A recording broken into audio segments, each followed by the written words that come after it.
Talented actor అనే tag ఉంది. Performer గా సూపర్ డూపర్ గుర్తింపు ఉంది. పేరుకు తగ్గట్టే రీసెంట్ రిలీజ్ అయిన అంబాజీపేట మ్యారేజ్ బ్యాండ్ రివ్యూ. కథలోకి వెళ్తే అంబాజీపేటలో మల్లి అలియాస్ సుభాష్ అనే అతని గ్యాంగ్ బ్యాండ్ వాయిస్తూ కులవృత్తి అయిన కటింగ్ షేవింగ్ చేస్తూ ఉంటారు. మల్లి అక్క పద్మ అలియాస్ శరణ్య ప్రదీప్ ఉంటుంది. ఆమెకు ఆత్మాభిమానం చాలా ఎక్కువగా, పైగా చదువుకున్న అమ్మాయి.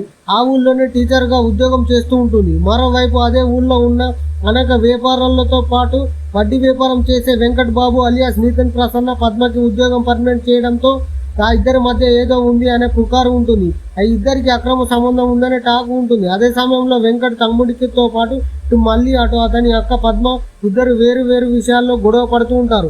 మరోవైపు చిన్ననాటి నుండి వెంకట్ చెల్లెలు లక్ష్మి అలియాస్ శివానితో ప్రేమలో ఉంటాడు మళ్ళీ. ఈ విషయంతో తెలియడంతో పాటు పద్మకి ఇటు మల్లికి కలిసి ఎలాగైనా బుద్ధి చెప్పాలని వెంకట్ భావిస్తుంటాడు. ఓ రాత్రి సమయంలో పద్మని ఒంటరిగా పిలిపించుకొని స్కూల్లో దారుణంగా అవమానిస్తాడు. అక్కడ జరిగిన అవమానంతో తట్టుకోలేక వెంకట్ పైకి వెళ్ళిన మల్లికి గుండు కొట్టిస్తాడు. ఆ తర్వాత మళ్ళీ వాళ్ళ ఆత్మాభిమానం కాపాడుకోనికి అక్క తమ్ముళ్ళు ఏం చేశారు అనేదే రిమైనింగ్ స్టోరీ. ఇది ఏమీ తెలియని కథ కాదని మన ఊళ్ళో రెగ్యులర్గా చూసే కథ. అగ్రకులాలు తక్కువ చేసి జరిగే గొడవలు సినిమాగా తీశాడు దర్శకుడు.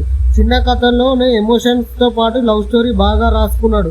అంతకంటే బలమైన సన్నివేశాలు కొన్ని సినిమాలో ఉన్నాయి. ఫస్ట్ హాఫ్ అంతా లవ్ స్టోరీ ఎమోషన్గా సరదాగా సాగుతుంది. ఇంటర్వెల్ నుంచి కథ మరో మలుపు తీసుకుంటుంది. సెకండ్ హాఫ్ అంతా ఎమోషన్స్తో సాగుతుంది. అందులో పోలీస్ స్టేషన్ స్టోరీ అయితే అదిరిపోతుంది. ఇక సుభాష్ అదరగొట్టేసాడని చెప్పవచ్చు. హీరోని చాలా బాగా చేసింది. సినిమాలో మెయిన్ హీరో శరణ్య అని చెప్పవచ్చు.